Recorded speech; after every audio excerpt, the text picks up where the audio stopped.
وروى أبو داود في سننه بإسناد جيد عن أسامة بن شريك رضي الله عنه أن رجلا قال: يا رسول الله، سعيت قبل أن أفيض، قبل أن أطوف.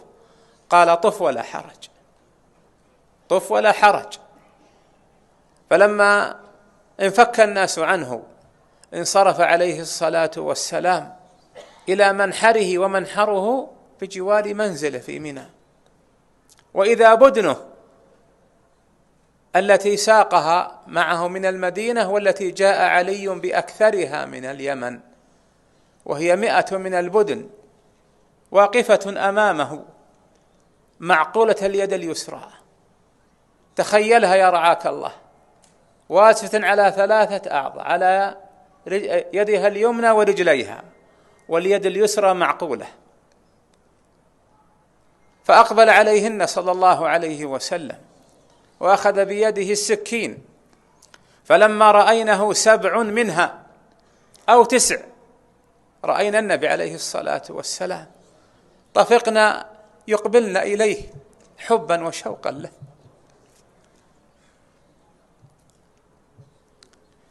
بهائم تشتاق إلى رسول الله، وجماد يحن ويبكي حتى له صوت كصوت العشار، وهو جذع نخلة يابس بالي ترك النبي الخطبة عليه لما اتخذ منبره من أعواد طرفاء الغابة.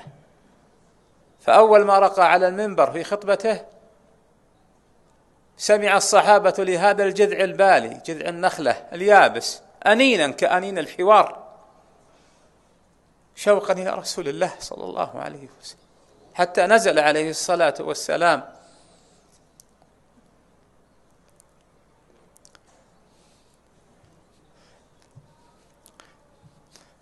نزل من أعلى منبره فأقبل عليه فضمه حتى سكن وذهب صوته. اللهم صل وسلم عليه. جماد وبهائم تحن إلى رسول الله. وينكم يا أهل الإيمان، يا أهل التوحيد، يا من تحبونه عليه الصلاة والسلام؟ أين حنينكم إليه؟ أين شوقكم إليه؟ ودلائل ذلك في تعظيمكم لهديه وسنته ودينه، لا مجرد دعوى بمحبته من غير عمل ولا من غير اقتداء واتساع. أقبلنا 7 أو 9 من هذه البدن، من هذه النوق، أقبلنا إليه، لكن معقولات حركتهن يسيرة، وفي يده حتفها، فقال: بسم الله والله أكبر، ويطعنها في لبتها، أصل العنق مع متنها وجسدها، وهي تتهاوى واحدة إثر الثانية، فما زال ينحر بيده الشريفة حتى أتم 63 من البدن ينحرهن وهن تتهاوى.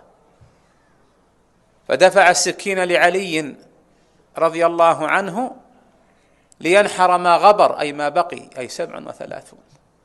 قالوا: وفيه أنه نحر 63 بدنه بعدد سني حياته صلى الله عليه وسلم.